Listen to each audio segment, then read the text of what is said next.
I, 36-year-old male, have two kids, 16-year-old female and 14-year-old male, from a previous marriage.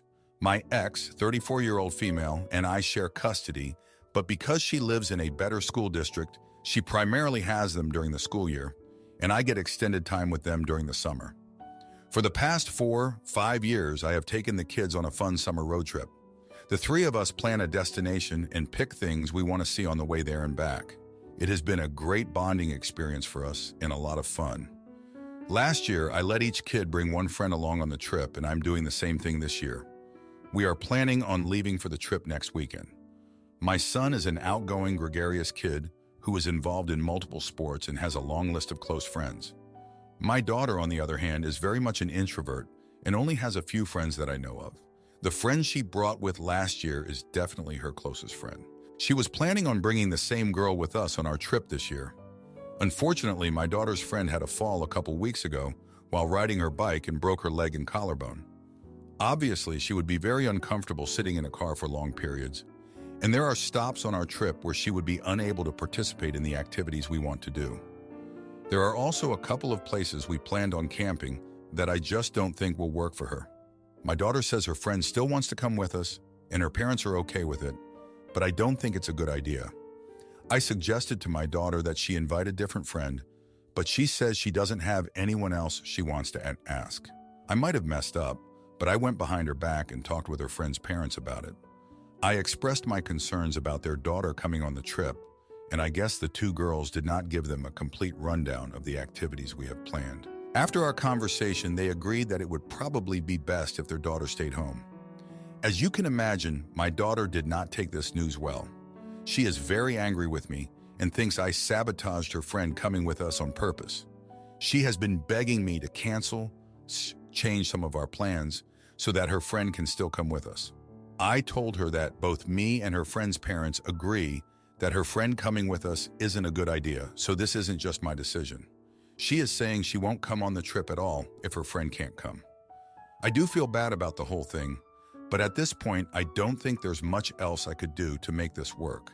I mean, yes, I could alter plans to make things easier for her friend, but with how limited her mobility is going to be, that probably wouldn't be much fun for everyone else.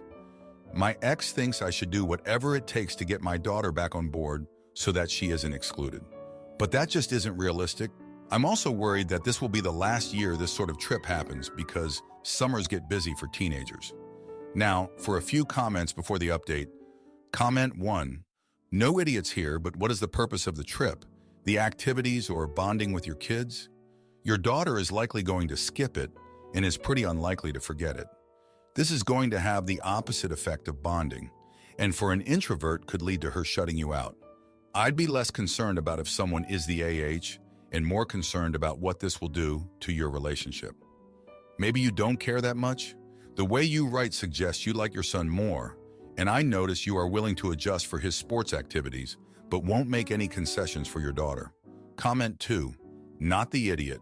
Speaking to her friend's parents was 100% the right move. You owe them the ability to give informed consent about whether their child goes. You owe them information about the potential risks of the trip. You are supposed to be mindful of the child's safety and well-being. That is what you did by contacting them. It doesn't look like accommodations are realistic. How can you still have a family road trip with someone who can't sit in a cramped car for long periods? It is not a minor accommodation. It is a completely different trip. Now for the update. Hey everyone, thanks for reading my previous post about the situation with my daughter and our summer road trip. It's been a tough few months since then, and I wanted to give you all an update on how things have been going. After my daughter's friend broke her leg and collarbone, I had a conversation with the friend's parents about the trip. They agreed that it would be best for their daughter to stay home given her limited mobility and the activities we had planned. When I told my daughter about this, she was furious with me. She accused me of sabotaging her friend's ability to come on the trip and refused to go if her friend couldn't come. I tried to reason with her, explaining that it wasn't just my decision and that her friend's parents also thought it was best for her to stay home. But my daughter wouldn't budge. She insisted that I change our plans to accommodate her friend's injuries, but I knew that wouldn't be fair to everyone else on the trip. As the trip drew closer, Tensions between my daughter and I continued to rise. She barely spoke to me and spent most of her time locked in her room. I tried to reach out to her, but she pushed me away at every turn.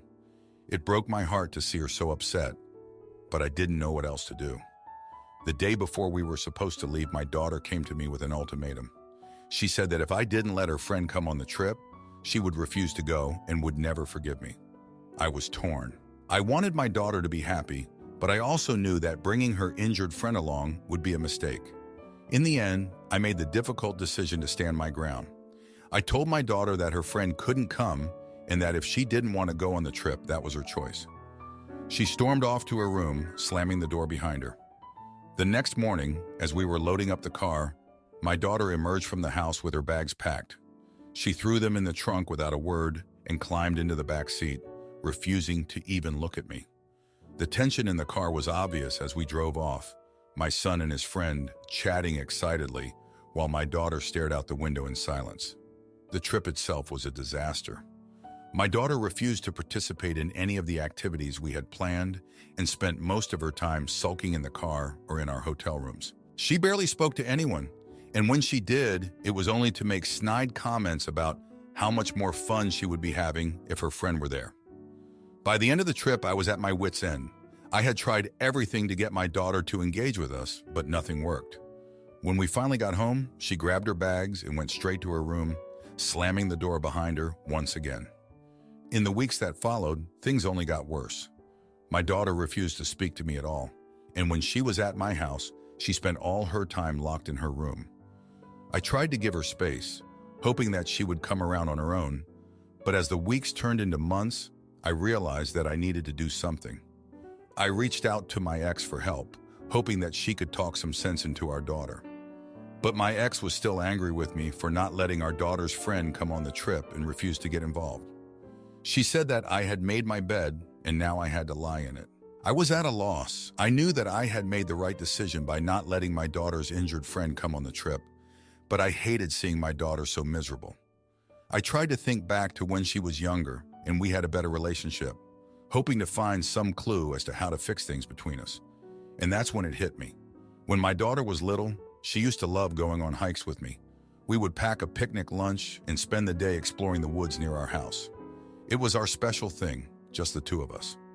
So one Saturday morning, I woke up early and packed a backpack with sandwiches, snacks, and water bottles.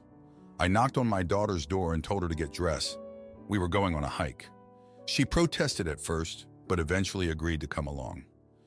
As we walked through the woods, the tension between us slowly began to dissipate. We talked about school and her friends, and for the first time in months, I felt like I was getting a glimpse of the old her. But then as we were crossing a stream, my daughter slipped on a wet rock and fell, twisting her ankle. She cried out in pain, and I rushed over to help her.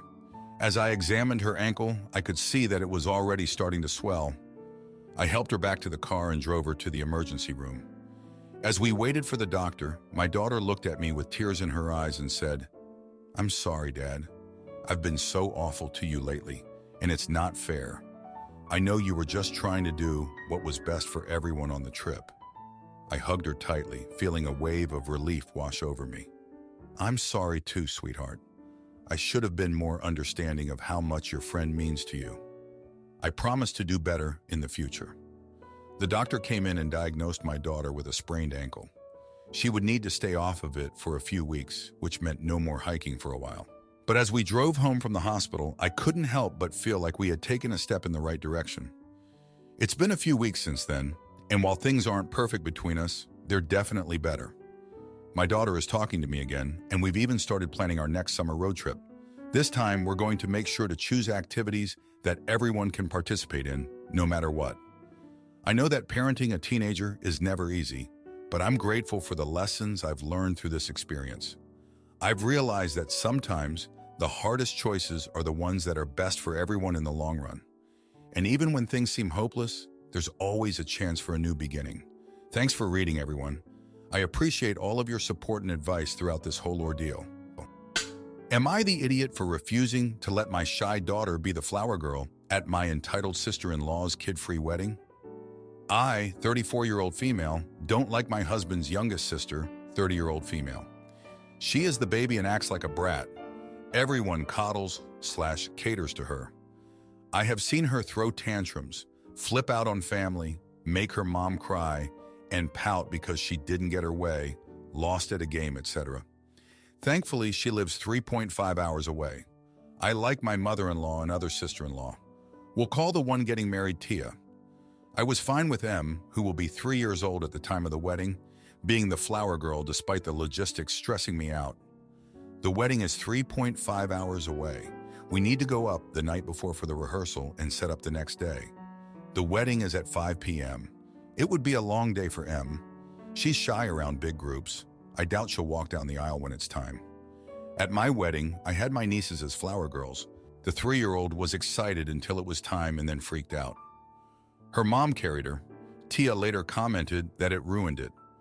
Tia also took control of things that I asked not to happen. After the ceremony, we had pictures. Food was to be put out for the guests.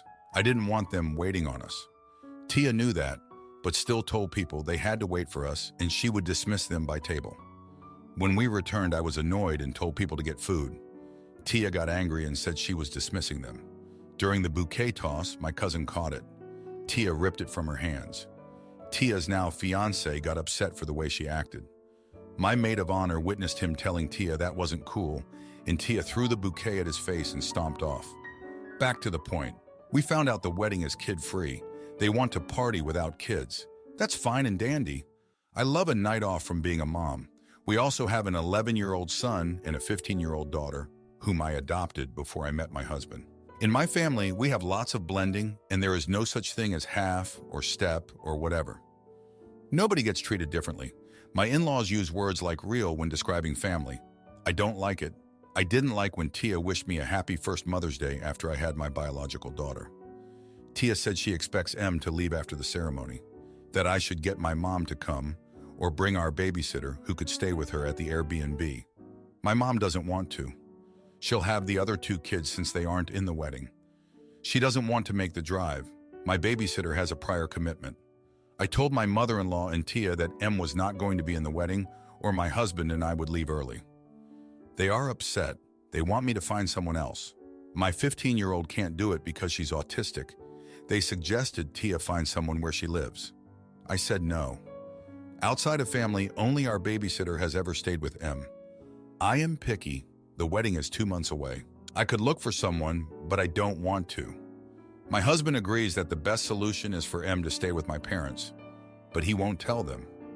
So am I the a-hole if I say M won't be in the wedding? Now for a few comments before the update. Comment 1. Not the idiot, but my husband agrees that the best solution is for Emily to stay with my parents, but he won't tell them. Your husband needs to take the lead on communicating with his problematic family members, including his sister and mother. The fact that he won't tell them the solution you two have both agreed upon. You all are a team, and he isn't acting like it. Comment 2. This will be ugly whatever you do, so do the right thing for your kid and don't let her do it. If you want to be really evil, the morning you need to leave, call sister-in-law and mother-in-law and tell them that the baby can't come. She started projectile vomiting and pooping. Maybe she should break out in spots too. Now, for the update. Hey everyone, thanks for all the comments and support on my last post. It's been interesting to say the least of a month since then, and I've got quite the update for you. After my last post, I had a heart-to-heart with my husband about the situation with Tia's wedding. We both agreed that it was unfair to expect us to leave M with a stranger or have my mom make the long drive just for the wedding. My husband finally stepped up and called his mom and Tia to let them know our decision. They were upset, but we stood our ground. A week later, Tia showed up at our house unannounced. She was in tears, saying that she really wanted M to be a part of her special day. She apologized for not considering our feelings and offered a compromise. She suggested that M could be a part of the ceremony, and then my husband could take her back to the Airbnb right after, while I stayed at the reception. It wasn't ideal, but it was a step in the right direction. We agreed to Tia's plan, but I had my reservations. I knew that M would likely get overwhelmed and not want to walk down the aisle, and I didn't want a repeat of what happened at my wedding. I also worried about my husband missing out on the reception. As the wedding day approached, I could feel the tension building. Tia was stressed about every little detail, and my mother-in-law was running around trying to keep everyone happy. I tried my best to stay out of the drama and focus on getting Em ready for her big moment. On the day of the wedding, everything was chaos. The ceremony was running late, and Em was getting restless. When it was finally time for her to walk down the aisle, she froze. I could see the panic in her eyes, and I knew I had to do something. I scooped her up and carried her down the aisle myself, just like my sister-in-law had done at my wedding. After the ceremony, my husband took Em back to the Airbnb as planned. I could tell he was disappointed to miss out on the reception, but he knew it was the right thing to do. I stayed at the reception for a little while, but my heart wasn't in it. I couldn't stop thinking about my husband and Em. As I was getting ready to leave, Tia pulled me aside. She thanked me for being so understanding and apologized again for not considering our family's needs. She admitted that she had been so focused on having the perfect wedding that she had lost sight of what really mattered. I appreciated Tia's apology, but I couldn't help but feel a little resentful. This wasn't the first time she had acted selfishly, and I doubted it would be the last. I thought back to all the times she had thrown tantrums and made her mom cry, and I wondered if she would ever truly change.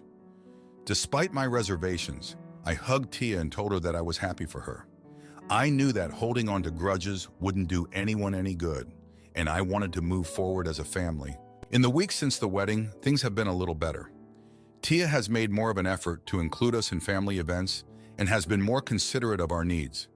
My husband and I have also had some tough conversations about setting boundaries with his family and standing up for ourselves. It hasn't been easy, but I'm hopeful that we're moving in the right direction. I know that family dynamics can be complicated, but I'm learning that it's important to speak up for what I believe in and prioritize my own family's well-being. Thanks for reading and for all your support. It means more than you know. Am I the idiot for moving my kids away from their grandparents after their mom went to prison?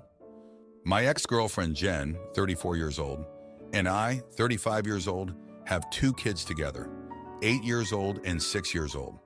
We never married and broke up about 3 years ago. We had court-ordered split custody and, for the most part, co-parented well together. Things were going pretty well until last year when Jen was charged with felony financial fraud. Earlier this year, she was convicted and sentenced to 24 to 30 months in prison. With good behavior, she will probably be out in about 18 months. When we found out she was pregnant with our second child, she pushed me to move closer to her family so that she could be closer to her support system. I agreed despite my concerns about having to find a new job and the cost of living being higher, but we made it work. I have a good job here, but I'm lonely and stressed with the 2 kids. Before Jen's trial, I had petitioned the court for full custody, and it was granted. Jen's family helps when they can, but they aren't my favorite people, and we don't always get along well. After some conversations with my family, I decided to move closer to them to try and get a fresh start. I will be moving about 1,200 miles from where we currently live. I informed Jen about this the last time I took the kids to visit her. She was not happy and had some choice words for me. Her family is also tearing into me about this. They are threatening to sue for grandparents' rights, which aren't really a thing in this state. They are also accusing me of parental alienation for taking the kids away from their mother. They are convinced that Jen will be out in 18 months, and that isn't too long in the grand scheme of things and isn't worth taking the kids away. Especially since after Jen gets out, she will have restrictions on travel that will make it harder for her to see the kids. I do feel a little conflicted about it, but I know I am doing the best thing for me with this decision. I also believe it will be better for the kids to go to a school where other kids don't know their mom is in prison. I have cleared all of this with my lawyer, and he assured me that I am doing everything by the book, and that since I have full custody and Jen is currently incarcerated, she has no legal standing to try and stop me. He also said that the grandparents' rights thing has about a 1% chance of even getting in front of a judge. I have had to threaten Jen's parents with cutting them off if they don't stop pressuring me to stay. The whole situation is a mess, and my poor kids are stuck in the middle. I am trying to do the best thing for them in the long run, even if the short term is going to be hard. I understand why Jen and her family are so upset, but at the same time, she got herself into this situation. I do feel bad for her, but also, you're a felon now, Jen. What the hell did you think was going to happen? Now, for a few comments before the update. Comment 1. Not the idiot. You are the father of children, not the spouse of a prisoner. You have full custody, aside from her being incarcerated, so it won't jump back to 50-50 when she is released, and are allowed to make 100% of the decisions regarding those kids. You are free to move anywhere you want with them. Comment 2. Not the idiot. You moved near her family so she could have support. She messed up, lost custody, and etc., so now you need to move where you'll have support. She lost the right to have a say when she lost custody of her children. Now, for the update. Hey everyone, thanks for reading my update. It's been a week since I last shared what's been going on, and a lot has happened. After informing Jen about my decision to move closer to my family, things took a turn for the worse. Her parents started showing up at my house unannounced, demanding to see the kids and trying to convince me to change my mind. They even went as far as to follow me to work one day, causing a scene in the parking lot. I had to threaten to call the police to get them to leave. The kids have been asking a lot of questions about why we're moving and when they'll get to see their mom again. I've been doing my best to explain the situation in a way they can understand, but it's not easy. My daughter has been having nightmares and my son has been acting out at school. I've been trying to spend more time with them and reassure them that everything will be okay, but it's taking a toll on all of us. In the midst of all this chaos, I found out something about Jen that I never knew before. Apparently, she had been struggling with a gambling addiction for years, even before we met. Her parents had been enabling her behavior, giving her money whenever she needed it. I guess that's why they're so desperate to keep the kids close by. They feel guilty for not doing more to help her when they had the chance. This revelation has made me question a lot of things about our relationship. I can't help but wonder if Jen's addiction played a role in our breakup. She was always so secretive about her finances, and now I know why. It's hard not to feel betrayed, like I never really knew the person I was building a life with. Despite all of this, I know I'm making the right decision for my family. Moving closer to my parents will give us the support system we need to get through this tough time. I've already started looking for a new job and a place to live, and I'm hopeful that a change of scenery will be good for all of us. I did have a moment of weakness where I considered staying, just to keep the peace with Jen's family. But then I remembered something my dad always used to say: you can't pour from an empty cup. I need to take care of myself and my kids first, even if it means making some difficult choices. As for Jen, I'm still trying to figure out how to navigate our relationship moving forward. I want to be supportive, but I also need to set boundaries for the sake of our children. I'm planning to visit her one more time before we move to discuss how we'll handle things like phone calls and letters while she's in prison. It's not going to be easy, but I know we'll get through this. I'm grateful for the support of my family and friends, and I'm trying to stay positive for my kids' sake. They deserve a happy, stable home life, and I'm determined to give that to them. Anyway, that's all for now. Thanks again for listening and for all your words of encouragement. It means more than you know. If you like this video, you'll probably like these too. Also, while you're here, please consider subscribing. It's your support that keeps this channel alive and allows me to make better and longer videos. Have a great day.